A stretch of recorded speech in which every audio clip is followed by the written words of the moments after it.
everyone, welcome back to another Creative Friday. I'm Chelsea, and today you can see I've already got a little bit of a head start on what I wanted to do. I'm working in the Dylusions journal again, and I decided to do kind of a collage. So I pulled out a bunch of leftover chipboard pieces. I have a foam die cut here. I have little domino beads, paper flowers, Prima accents, Tim Holtz accents, these little brown specks that you can see here. I'll just zoom in for you. Those are little Martha Stewart beads here, glass micro beads. That's what they are. And I'm not sure if those are going to stick or not. I just put some matte gel medium down and then I dumped them on top, so we'll see if they stick.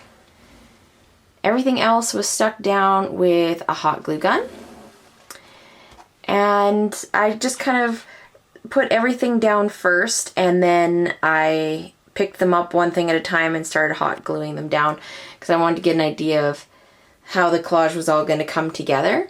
I have a photo to go in this frame afterwards. This is a close to my heart chipboard frame, and I took the inside and mounted the photo directly on it so that when I go to put my photo in, I don't have to worry about it getting messy from all the sprays and everything that I'm going to be using today. So I am going to go ahead and pause this while I gesso, and then I'll come back once it's all gessoed and dried, and I have some fun color bloom sprays that I want to show you. Okay, I'm back. I have everything gessoed. It's somewhat dry, not 100% dry, but it's fairly dry to the touch anyways. It's not coming off anymore. So, and it seems to have held on to quite a bit of those little micro beads. You can kind of see they ended up traveling all over the place, but for now they're holding. I'm hoping the gesso will kind of help hold them in there, and we'll see how that goes.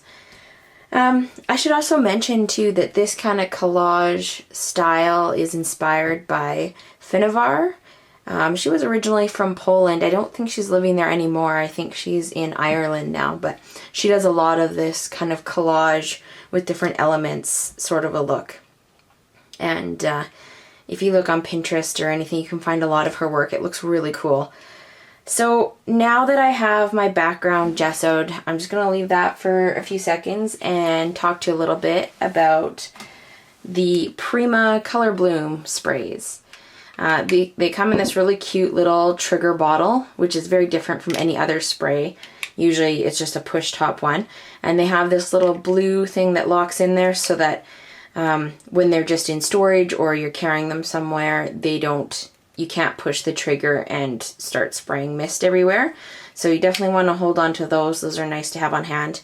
They have a mixing ball inside, which is awesome. I love sprays that have mixing balls because it's very hard to get all of that glimmer off the bottom without something to mix it with. It requires a lot of shaking and swirling and everything. They aren't that big. Let's see. They're an average kind of size of bottle. There's a Heidi Swapp Color Shine bottle. They say they're 2 ounces, which is the same as this bottle. And then they have this nice trigger on the top. But one of the cool things, I haven't tried it yet because I haven't run out of any colors, but Prima says that when you get down to about that much color and glimmer and everything inside, once you have that much mist left, you can fill it up with water, and you're supposed to be able to do that 2 times. So that would give you 3 bottles of mist for the price of 1, which is awesome because these are a little bit on the pricey side, but they are beautiful, and if you can refill them that many times, makes it totally worth it. I think I might refill it with bottled water once I get down on any of my colors, just because it depends on what's in your tap water. If you have a lot of minerals and stuff, you might run into problems with clogging or that kind of thing. So they come in a huge range of colors. I think I have 13 so far. I think there's maybe 20 something like that. And they have really nice pastels, really bright. There's metallic colors. So there's a really nice range One that I really like is Pearl White. It's white with just a hint of pink. I don't know if that even shows up on the camera, but it's just like a slight hint of pink. Really pretty for shabby chic stuff. So I kind of need to decide on my color scheme. These mists are also really good because you can use them on metal. I find they look better if you coat the metal with gesso first. Gives it something to cling to. If you just spray metal directly, it will stick to it, but it'll kind of bubble up a little bit like other water-based products, because these are water-based. I think this Glistening Waves is probably my favorite color. So I'm going to start off with some of that.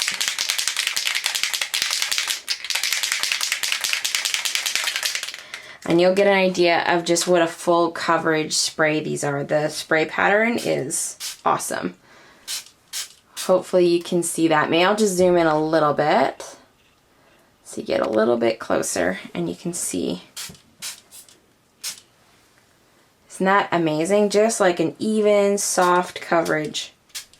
And now if you just kind of mess with the trigger, you kind of like pull the trigger back and forth, you can get that kind of speckled look. I'm not even really pushing. It's more like I'm wiggling it, and the pressure kind of builds up in there, and then it spritzes, the little spits. You can also take out the mister and do like the traditional flicking. That works too.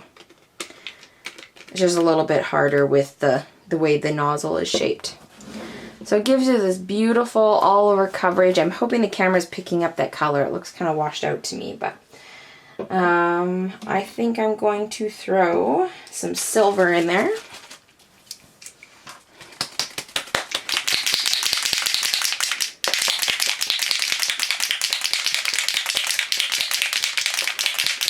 So that first one was Glistening Waves. This one is Storm Cloud.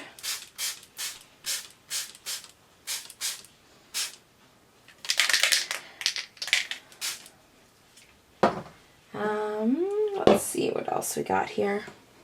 I have a bit more of a green. This one is Emerald.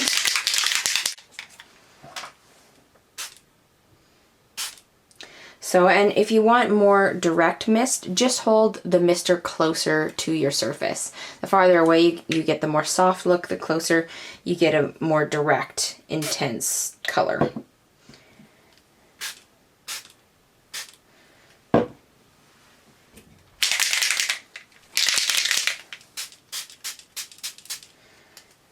So, and if you want to soften any of the colors, the Pearl White is perfect for softening them. This one is Cobalt, and it is very intense.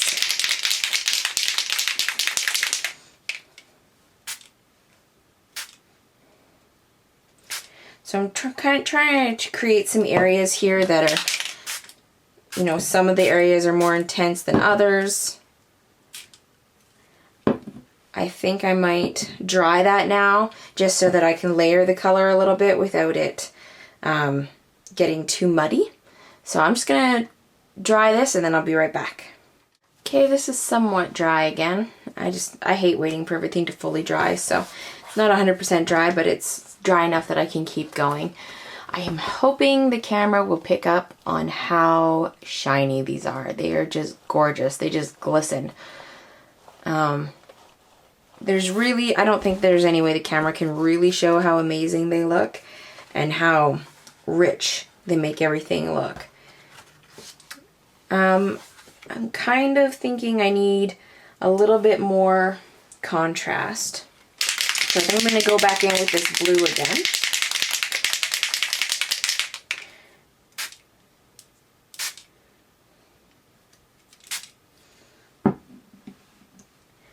And kind of want some over on this page. Maybe I'll just do some little spits. If I can get it to spit over on this page. Sometimes it's easier just to pull it out, and because getting it to spit exactly where you want it isn't always the easiest thing. There, that pulls that blue over onto that side. And I'm loving the silver. See where the silver is thick? It's just so nice and metallic. I think I'm gonna add a little bit more of this glistening waves. I have a feeling that this is gonna be the one that I'm gonna be refilling first, because I've been using quite a bit of this color.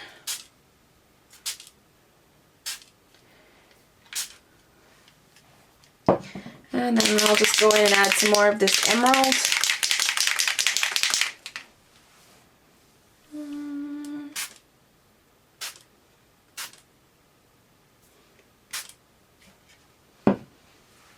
So they just blend so nice.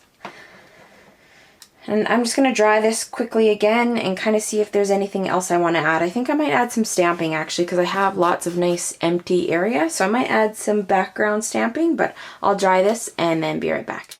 Alright, well that is somewhat dry again. I'm going to use my archival ink and this script background stamp. I think it's maybe Best Creations. I don't know. It's probably a couple years old. It's kind of my go-to script background stamp. So I don't have a label for it anymore. So I'm just going to put this up here. And I don't have it on a block because I want this to be sort of patchy. I don't want it to look perfect and have a perfect impression. Exactly, that's what I was going for. So it's much easier to get kind of a wonky stamping job if you don't have it mounted. I'm going to put some more down here along the bottom.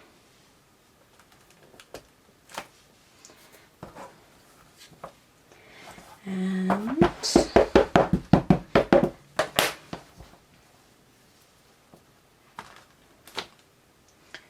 I love how that stamps. It's just kind of, it's there, but it's not. I don't want it to take over what's going on in here. So I also, while I was looking for my stamp, I found this Tim Holtz stencil, and I thought that would look pretty cool. So I'm gonna grab some paper towel. Let's see here, and I want to kind of mask off the edges of this stencil. I'm not sure what color I want to do this in.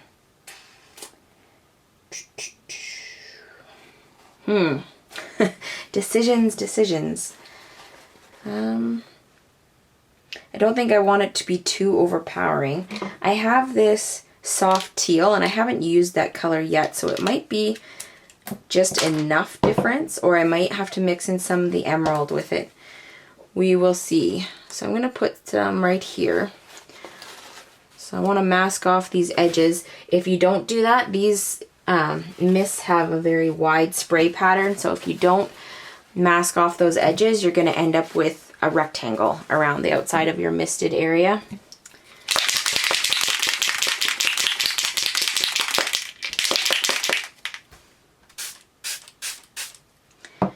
And then I think while I have that there, I'll add a shot of green just right at the base of it. And we'll see how that looks. Ooh, I like that. Yeah. Not too bold, but enough that you can kind of see that it's there. I like it. Okay. I'm going to repeat that over here. I always like to repeat my motifs 3 times usually. Sometimes it only works to do it twice, and it's not really a hard and fast rule, but usually that's what I prefer to do, is 3 times. Try and repeat similar elements 3 times, unless it's something really big. But going with that soft teal again.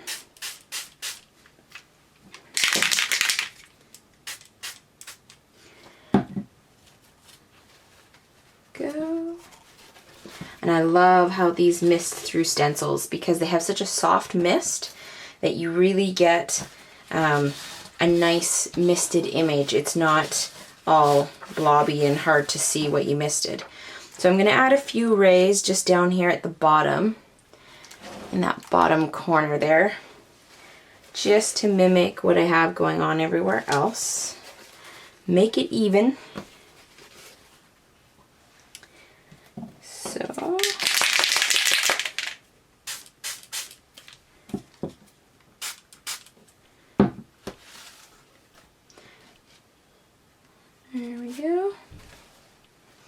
Perfect. I really like that stencil. I don't think I've used that stencil very much, but I should use it more. I really like it. I'm just gonna zap this real quick. So I think that is kind of interesting. Right down here, I'll zoom in for you. That's where I just sprayed those rays, but I had a lot of gel medium under there, and it seems like the mist, it just kind of ran. Even though I had gesso over top, it didn't want to stick there at all. So, guess I will change my mind a little bit and put my rays over on this side. Kind of coming out of that bee there. It's interesting how, like, because I had gesso over it, but still doesn't want to stick. So, we'll just change.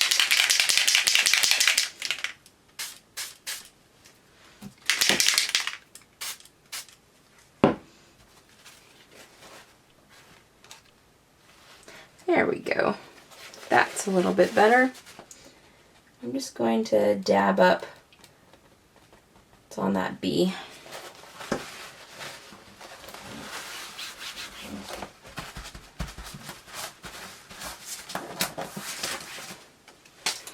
Yeah.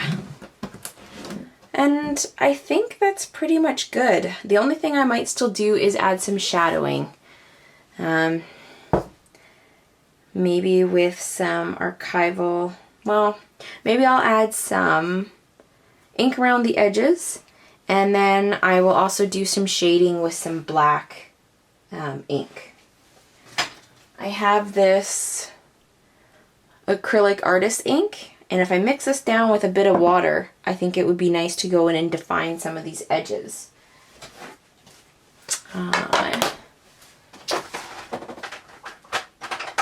So I'm just grabbing my inking tool here, putting a little foamy on it, and I'm just going to do my edges. And because this is archival, it shouldn't have a problem sticking to all of this stuff. All right. I'm very tempted to just leave it, actually. I was going to go in with that black ink, but I think if I just kind of touch up the letters with some black, it makes them pop out. And I think that is going to be enough, because I don't want to lose all this nice color that I have.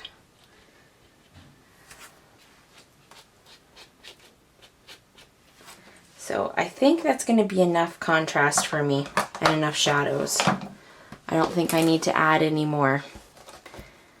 So I'll just zoom in and then kind of take the book around so you can have a look. Hopefully you can see that wonderful shimmer. It's just gorgeous. And all the speckles over there. I love it. Looks good. All right, so this is the photo that I have to go in here. Now, if I was doing this on like a scrapbook page, not in my journal, I would have printed a special picture just for it. But all I had was a color photo. I'd prefer to use a black and white in here just because the orange that's in the background here, I was standing in front of a barn and it really doesn't go with everything else. I inked the edge with black, tried to bring it in a little bit. But that didn't really help too much. So it still really stands out against all this soft.